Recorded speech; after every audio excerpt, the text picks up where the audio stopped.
লখনৌকে গোহারা হারিয়ে প্লে অফসের রাস্তা অনেকখানি সহজ করে ফেললো রাজস্থান রয়্যালস। 220 রানের বিশাল টার্গেট অনায়াসে চেস করে আইপিএল 2024-এর টপ 4-এ পা দিয়ে দিল রাজস্থান বাহিনী।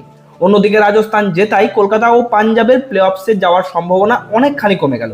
আইপিএল 2024-এ ইতিমধ্যেই 64টি ম্যাচ শেষ, আর প্লে অফসের লড়াই এখন ভয়ঙ্কর রকম কঠিন। 3টি স্পট অলরেডি অফিসিয়ালি কনফার্ম। এখন লড়াই শুধু একটি জায়গার জন্য, যেখানে এখনো টিকে আছে 3টি দল।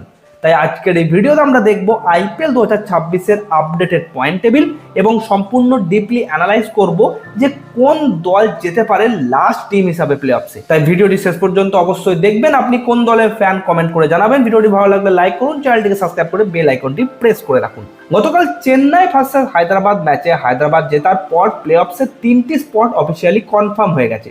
এখন বাকি শুধু একটি জায়গা, আর সেই জায়গার জন্য সব থেকে বেশি এগিয়ে রয়েছে এই মুহূর্তে রাজস্থান রয়্যালস। কারণ তাদের শেষ ম্যাচ মুম্বাইয়ের বিরুদ্ধে, সেই ম্যাচে জিতলে 16 পয়েন্ট নিয়ে সরাসরি কোয়ালিফাই করে যাবে। হারলে কিন্তু এলিমিনেট হয়ে যাবে, কারণ কেকেআর বা পাঞ্জাব সর্বোচ্চ 15 পয়েন্টে পৌঁছাতে পারবে। কেকেআরের হাতে আছে 2টি ম্যাচ, দুটোই জিততে হবে। পাঞ্জাবের হাতে আছে 1টি ম্যাচ, শেষ ম্যাচে তাদেরকে জিততে হবে। অর্থাৎ এই 3 দলের ভাগ্য এখন পুরোপুরি তাদের নিজেদের হাতেই। মুম্বাই ও লখনৌ আগেই ছিটকে গেছে। আজ রাজস্থান জেতায় কেকেআর ও পাঞ্জাবের সম্ভাবনা অনেকখানি শেষের পথে। তাহলে এই মুহূর্তে পয়েন্ট টেবিলের 10ম স্থানে রয়েছে লখনৌ সুপার জায়ান্টস। 13টি ম্যাচের 4টি জয়, 9টি হার, 8 পয়েন্ট, ইতিমধ্যেই অফিসিয়ালি এলিমিনেটেড। 9ম স্থানে আছে মুম্বাই ইন্ডিয়ান্স। 12টি ম্যাচের 4টি জয়, 8টি হার, 8 পয়েন্ট, এই দলও অলরেডি ছিটকে গেছে। 8ম স্থানে আছে কলকাতা নাইট রাইডার্স। 12টি ম্যাচের 5টি জয়, 1টি বাতিল, 11 পয়েন্ট।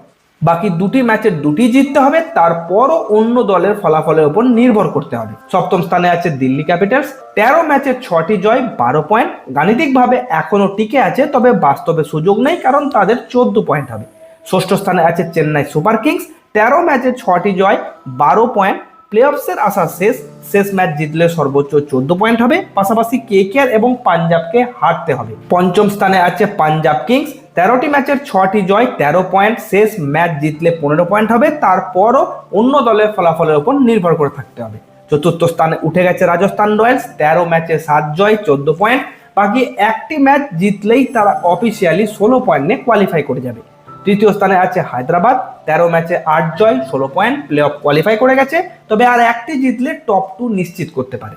2য় স্থানে আছে গুজরাট টাইটেন্স। 13 ম্যাচে 8 জয়, 16 পয়েন্ট, কার্যত অলরেডি কোয়ালিফাই করে গেছে, আর একটি জয় হলে এই টিমও টপ 2 কনফার্ম করতে পারে।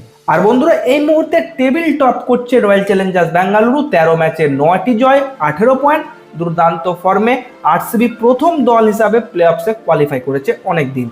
তাহলে বন্ধুরা, আরসিবি, গুজরাট ও হায়দ্রাবাদ অলরেডি কোয়ালিফাইড। রাজস্থান সব থেকে এগিয়ে আছে শেষ স্পটের জন্য। সব থেকে বেশি চাপে রয়েছে পাঞ্জাব এবং কলকাতা। Mumbai, Lucknow, Delhi already eliminate. তো এটাই ছিল আইপিএল 2026-এর আপডেটেড পয়েন্ট টেবিল এবং সম্পূর্ণ বিশ্লেষণ।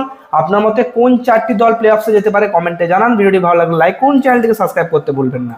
ধন্যবাদ।